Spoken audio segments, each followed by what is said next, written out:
Here, this is another wild fruit, very popular in Zimbabwe. You find it across all the provinces in the country, from Zambezi to Limpopo, and it's called Mudzambara. Unfortunately, with this fruit here, it's difficult to carry and snack as you are going. You need to stop and eat, because when you pick it, it produces this white milk, and the white milk is gluish. When you eat, it makes your lips stick.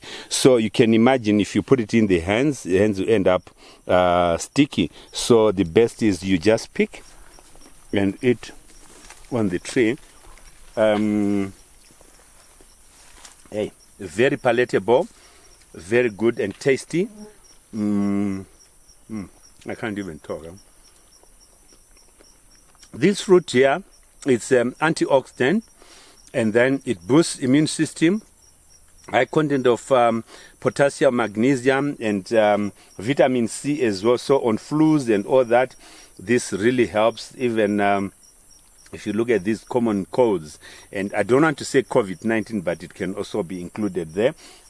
It's very good, and it also helps on the digestive system, and it's got a lot of nutrients in it, several of them, and then it regulates your sugar levels in the system, and also it's anti-inflammatory, and also it regulates arthritis. So if you've got a problem of arthritis, if you take this, it actually reduces. You know, I can't even talk. I want to eat more and more of these.